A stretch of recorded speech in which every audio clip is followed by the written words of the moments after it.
there are ways to move up the PISA ladder and the rankings. The question is whether we should or whether anyone wants to.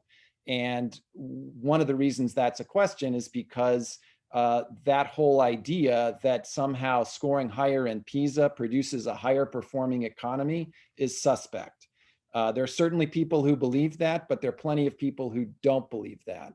And I think Singapore is a good case in point. I think you might be referring to Shanghai in terms of Shanghai is the one where they're definitely not, we're not testing all kids in China. I mean, all kids in China are not in school. China has a huge problem with an out of school population, but they do have large numbers of kids in Shanghai who perform very well on PISA.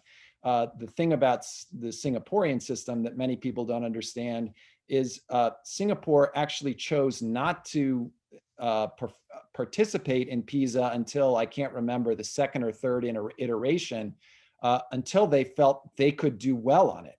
So they actually tied their system performance to PISA. And so part of my argument is that systems like Finland and Singapore are well aligned to PISA.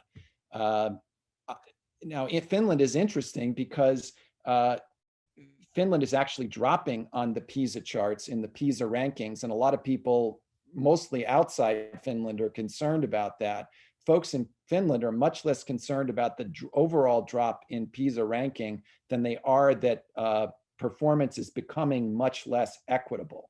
So for Finland, the key is not so much high PISA performance, it's maintaining a more equitable system. And in part, they do it by making sure that there isn't that tracking into lower levels. In fact, they're very well known in their primary school system for a nimble set of assessments that quickly identify students who are falling behind and bringing them together. And so in fact, the Finnish system is, in a sense, based on the recognition that there is a normal curve in performance, and therefore there should be a concentration and focus on those. You're going to have some students on the lower end, and then rather than just dropping them out and saying, oh, they weren't performing well by third grade on reading, therefore they're never going to make it, actually devoting some time and resources to those students so they get the support they need to be able to continue in the system. So my long answer to the question boils down to that note that it's more important to understand how our system works, what our strengths and weaknesses are, what are the values that we care about, and trying to align our system with that. And then thinking about, secondly, okay, so how is that going to position us in terms of PISA or these other international rankings?